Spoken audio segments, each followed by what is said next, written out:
Can you love your dog too much?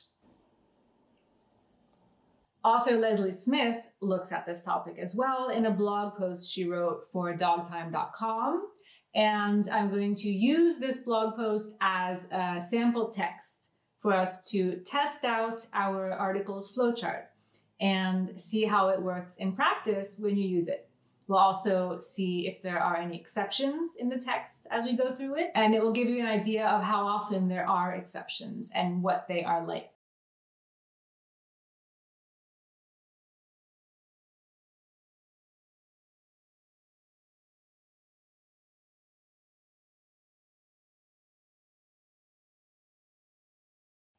Let's get started.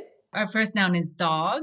Because dog has the possessive pronoun you're right in front of it, it doesn't need an article. However, if we didn't have that possessive pronoun, if it was just, can you love dog too much, what would we do? We would take it through the flowchart and we would see that dog is a countable noun, that it is singular, and that in this case, the author is referring to any dog in particular, not the dog across the street, not the dog that Julia gave me, just any dog. So it would be, can you love a dog too much? But we have the possessive pronoun your, so we don't need an article. When we have a possessive pronoun, we don't use an article. And just to refresh our memories, possessive pronouns are my, your, his, her, it's, our, their. Mine, yours, his, hers, it's, ours, theirs. So just a quick refresher. Moving on to our first sentence in the post. I used to hate getting on plane.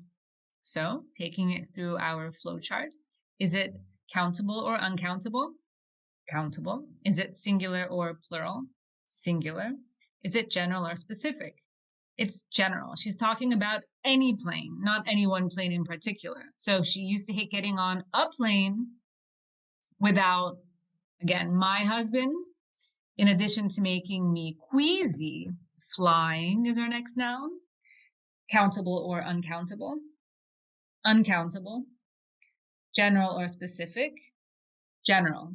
Flying in general triggers her fear, my fear, her fear, of dying. Is dying countable or uncountable? Uncountable. General or specific? General. Dying in general. Moving on, and if I was going to perish prematurely in, we have ball. What kind of ball? Ball of flames. So we have two nouns here, but let's start with ball. Is it countable or uncountable? Countable. Singular or plural? Singular. General or specific? General. A giant ball of, and then we have flames. Is that countable or uncountable? Well, it's obviously countable because it's in the plural. So we answered that question too. It's plural. General or specific? General. Any flames. She doesn't care which flames. She doesn't want to be in any ball of flames. And if she's going to be, well, she wants Mike right there with her. Moving on. I don't feel that way any longer. We here have the demonstrative pronoun that, and a quick refresher in demonstrative pronouns. They are this, that, these, those. So I don't feel that way any longer. Our noun is way. It doesn't take an article because of the pronoun that. Plain. Countable or uncountable. Singular or plural. General or specific. Well, in this case, it's specific. Oops, I'm sorry. I just realized now I didn't put a up here. A giant ball of flames. So it's a giant ball of flames, uncountable. But in one, she doesn't want to perish prematurely in one single giant ball of what? Of flames. General, plural, no article. So now if the plane, right? Because she's talking about the plane that she is on. She's no longer talking about any plane. Now she's on a plane, and if the plane goes down, she wants one of them to survive to take care of their pup. So again, we have the possessive pronoun and no article. My name is Leslie Smith, and I think I might be addicted to my dog. Same thing, my dog. Moving on, take a look at the sentence, look at the nouns. We start with problem. Countable or uncountable? Countable. Singular or plural? Singular. General or specific? General. A drinking problem. The problem that she does have, however, is, I don't know, a TV addiction, for example. But she doesn't have a drinking problem. She doesn't have one of those. She never smoked, and she can't see. We here have two nouns, appeal and gambling. What's going on here? Appeal, countable or uncountable? Well, this is actually one of those nouns that can go either way, depending on the meaning of the word. In this meaning of the word, not in the legal sense, it is not something that you can count. It's an uncountable noun. Is it general or specific? It's specific. It's not just any appeal, it's the appeal of gambling. So this is a hint, hot tip, we could say. If after a noun you have of or that, very often that will turn that noun into a specific noun, making you require the article the. This isn't always the case, but it's very often the case. So think about that. Sometimes the of might just be describing what type of noun it is, one of many of that type. For example, a giant ball of flames. Here we have of, but it isn't the giant ball of flames. We're talking about one of many giant balls of flames. Here, we're talking about the appeal of gambling, one specific appeal. If that's unclear or anything, leave a comment, let me know, send an email, whatever. So she doesn't see the appeal of gambling, that specific thing, the appeal of gambling. So I certainly didn't anticipate anxiety, aching, unshakable anxiety. Anxiety is another word that can be countable or uncountable. It can be one of the anxieties I have is blah, blah, blah, blah.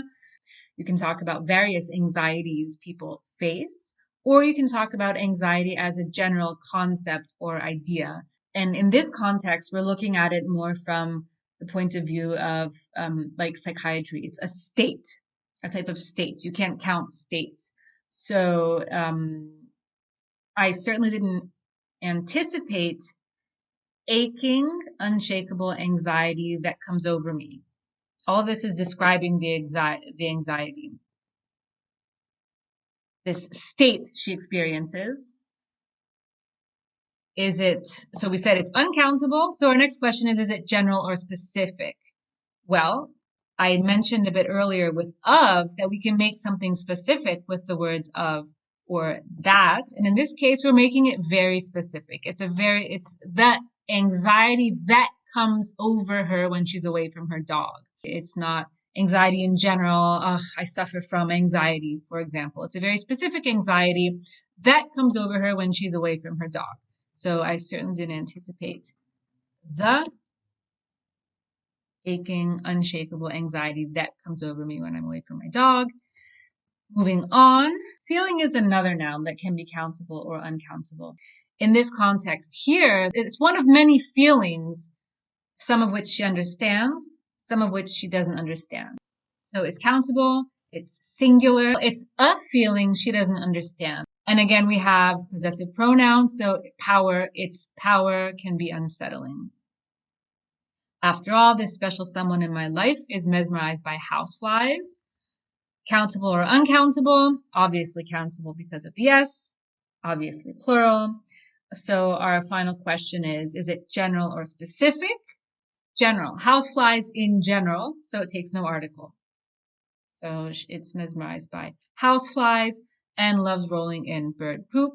Well, here's another one in case you were dying to know that can be countable or uncountable. In this context, it's a type of poop. So in this case, it's uncountable and it's general. She's not talking about the bird poop we saw in the park, she's talking about bird poop in general. Moving on to the last sentence we're going to look at. We have two nouns, mind and time. In both of these cases, they're both set expressions. So I try to keep this in mind, takes no article. It's a set expression, just memorize it like that. Keep something in mind. And most of the time. Again, it's a set expression, you just have to memorize it. Most of the time. Some of the time. Not most of the time, some of the time. Most of the time, some of the time. Set expression, memorize it, and you're good to go.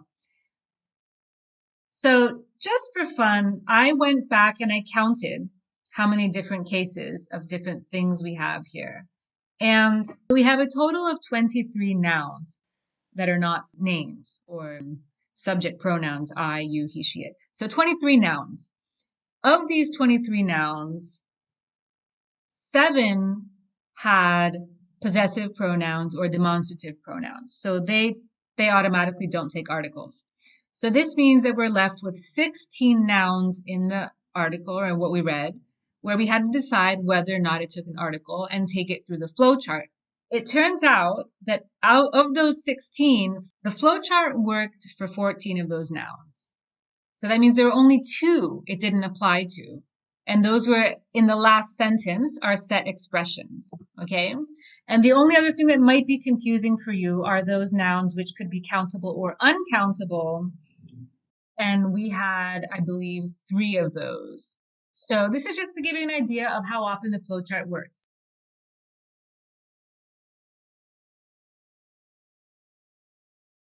Okay, I'm going to stop here because I don't want this video to run too long. I hope this was helpful. If you have any questions, leave them in the comments. And thank you for watching.